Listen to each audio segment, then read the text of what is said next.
जाने कि हम उपासना के फल को प्राप्त कर लिए। लक्षण है उसके। किसी भी साधन से चले जब ये लक्षण आ जाए तो जान लेना कि साधना परिपक्व हो गई, साधना पक गई, अर्थात वो सिद्धावस्था को प्राप्त हो रहा है। क्या लक्षण? सबसे पहला लक्षण उसके अंदर आता है मरने का भय खत्म हो जाना, जीने की इच्छा बनी रहना। पहला है मरने का भय खत्म हो जाना। चाहे वो कर्मयोगी हो, ज्ञान योगी हो, भक्ति योगी हो, या किसी भी अष्टांग योगी हो, किसी भी मार्ग का पथिक हो, उसकी जब सिद्धावस्था आती है तो सबसे पहला लक्षण प्रकट होता है निर्भय। सब भयों से भी बड़ा भय है मृत्यु का भय। उस उपासक के हृदय में किंचन मात्र भी मृत्यु का भय नहीं रह जाता। ये देखो अंदर से मरने का नाम सुनकर के भय लगता है कि नहीं लगता? अगर लगता है तो अभी साधना पथ पे हो, अभी लक्ष्य पे नहीं पहुंचे। लक्ष्य में पहुंचने पर मृत्यु का भय ही नहीं है, किसी भी तरह से उसे कष्ट नहीं। कैसे? जैसे नाटक चल रहा हो और उसमें सामने विपक्ष से वार किया गया और मरने का वो नाटक किया, उसको कोई भय लग रहा है? सामने से तलवार भाला गोली मारी जा रही, क्योंकि वो नाटक है। उसको पता है मुझे ठीक ऐसा ही रोल निर्वाह करना जिससे दर्शक देख करके वाह कर रहे हो। बिल्कुल उसमें वो जान करके नाटक करता है, वो जान करके ऐसी उपस्थित सीन करता है कि सामने वाला प्रभावित हो जाए। उसको मृत्यु का भय थोड़ी लग रहा है, क्योंकि जान रहा नाटक है। ऐसे ही ठीक जो परिपक्व अवस्था को प्राप्त है वैसा ही नाटक देखता है। जैसे प्रलय में भी भयभीत नहीं होता भक्त, ऐसा शास्त्रों में आया। तो सैकड़ों हजारों आप नाटक देखते, उसमें देखते सैकड़ों लोग मारे जा रहे हैं, गांव के गांव जलाए जा रहे हैं, आपको थोड़ी भी पीड़ा नहीं होती, क्योंकि मूल में आपको पता है नाटक है, ये दिखावटी है, वास्तविक ऐसा नहीं है। ऐसे ही उस पवित्र अंतःकरण वाले परिपक्व अवस्था को प्राप्त हुए किसी भी साधन पथ से जो चला है, उसको संपूर्ण संसार का नाटक रहस्य पता चल जाता है। इसलिए महाप्रलय में भी केवल नाटक देख रहा है। जैसे अपने गांव का गांव आग लगाई जा रही देख रहे, पर कोई भय या दुख नहीं, क्योंकि पता है नाटक है, झूठा है।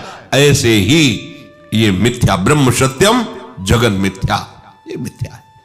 वो अपने शरीर को ऐसे मिथ्या अनुभव का है तो अनुभव होता है, जो मिथ्या है तो उसे अनुभव हो रहा है। अब उस असत शरीर के छोड़ने का उसे कोई भय नहीं है, क्योंकि उसने पहले ही छोड़ दिया है।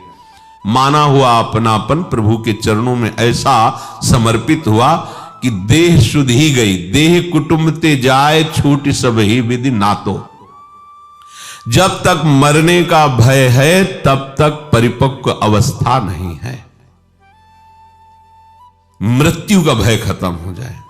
जांचो, यहां सब 1 मिनट में लीला प्रवेश की बात करते हैं। मुझे भगवत प्राप्ति हो गई, मुझे ब्रह्म बोध हो गया है, तो ऐसे कपड़ा क्यों रखे? बोले वो व्यक्ति दिखाई देते हैं ना, ब्रह्मबोध हो गया और व्यक्ति दिखाई देते हैं। जिसे ब्रह्मबोध हो जाता है उसकी ब्रह्म दृष्टि हो जाती है, व्यक्ति कहां? गलत नहीं चलो, सही से चलोगे तो ब्रह्मबोध हो जाएगा। इसीलिए तुम्हें मनुष्य शरीर मिला है। हाँ, मुझे राधा कृष्ण का साक्षात्कार हो गया। अरे जब तक मैं हूं तू है तब तक कहां साक्षात्कार है? जिन्हें साक्षात्कार होता है वो वही होते हैं। जानत तुम्हें हो जाती। मैंने साक्षात्कार किया वो कर ही नहीं सकता। जिसने साक्षात्कार किया बताने वाला ही नहीं रह जाता। जो बताया जाता सब बाहरी बात होती है, आंतरिक तो बता ही नहीं जाता। मरने का भय खत्म हो जाए बस। दूसरा, जीने की इच्छा ना रह जाए। देखो कितना सुंदर है, जीने की इच्छा। अभी शरीर नष्ट हो जाए क्या, जीने की इच्छा नहीं। जितनी श्वासें हैं राधा राधा राधा, हमें क्या जरूरत है कि हम शाम तक जिए और साधना करें? क्यों इच्छा कर रहे हो? श्री जी की इच्छा है कि यही श्वास आखिरी हो तो राधा हो गया। इसलिए हम हर श्वास में राधा बोलेंगे। पता नहीं कौन सी श्वास हमारी आखिरी हो, हम क्यों जिए? अगर जीने की इच्छा है तो शरीर राग है, शरीर राग है तो भोग का सुख भाव है, भोगों का सुख भाव है तो संग्रह बुद्धि है, संग्रह बुद्धि तो जिसको हमने संग्रह किया, जिसे अपना माना वो छूट जाएगा, इस बात का भय है। इसलिए मृत्यु से भय लगता है और जीने की इच्छा रहती है। शरीर राग, कर्ता भोक्ता भाव यही भय प्रदान कर रहा। मूल बात समझिए, जीने की इच्छा खत्म हो जाती है। जब तक जीने की इच्छा है तब तक अज्ञान है, मरने का भय है तो अज्ञान है। कुछ भी पाने की इच्छा, तीसरा, पहला मरने का भय, दूसरा जीने की इच्छा और तीसरा कुछ भी पाने की इच्छा। कुछ भी, कुछ पाने की इच्छा नहीं, जा ही न चाहिए कबहू कछु। तो कह दे कि प्रभु की पाने की इच्छा। तुम यहां सिद्ध के लक्षण बता रहे, साधक के नहीं। जो सिद्ध हो चुका है उसे कुछ पाने की इच्छा नहीं रहती, कुछ भी पाने की इच्छा नहीं रहती, क्योंकि जिनके पाने के बाद कुछ पाना बाकी नहीं रह जाता, वो प्राप्त ऐसे हो जाते हैं कि अपना पता ही खो जाता है, वही वो रह जाते हैं। कान भय प्राण में, प्राण भय कान में, ही में न जान पड़े कान है कि प्राण है। प्राणनाथ श्यामाजू का ऐसा अधिकार हो जाता है, संपूर्ण इंद्रिय मन बुद्धि चित्त अहंकार स्वभाव सब भगवत में, सब प्रभु में। तो जब तक खोज चालू है तब तक मैं है, और जब खोज पूरी हुई तो जिनकी खोज है वही रह जाते, खोजने वाला नहीं रहता, खोजने वाला ही नहीं रहता।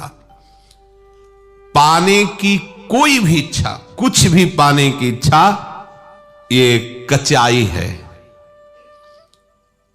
और वही सिद्ध है जिसे कुछ पाने की इच्छा नहीं। करने का राग, ये करना है, जब तक ये है तब तक वो परिपक्व अवस्था को प्राप्त नहीं है। महापुरुषों के द्वारा भी चेष्टाएं होती हैं, जिसे आप कह सकते हो कि उन्होंने वो किया, आप कह सकते हो, वो नहीं, क्योंकि उनका कुछ भी नहीं बकाया रहा। तो जो क्रिया हो रही, तुम निमित्त केवल उनको दे सकते हो, करने वाले प्रभु ही हैं, क्योंकि उनके मन में, बुद्धि में, चित्त में, अहम में, चेष्टा में केवल प्रभु होते हैं। प्रभुमय होकर के, प्रभुमय जगत में प्रभुमय कार्य हो रहा है। वो संसारी होकर संकल्प विकल्प करके कर्ता भाव से कुछ नहीं। ये सिद्धावस्था का लक्षण है। मरने का भय नहीं, जीने की इच्छा नहीं, कुछ भी पाने का लालच नहीं, कुछ भी करने का राग नहीं। ये हो गई स्थिति। ये स्थिति के बाद आगे चलकर फिर प्रेम रस है। ये स्थिति सबको प्राप्त होती है, चाहे वो ज्ञान योगी हो, चाहे अष्टांग योगी हो, चाहे कर्म योगी हो, चाहे भक्ति योगी हो।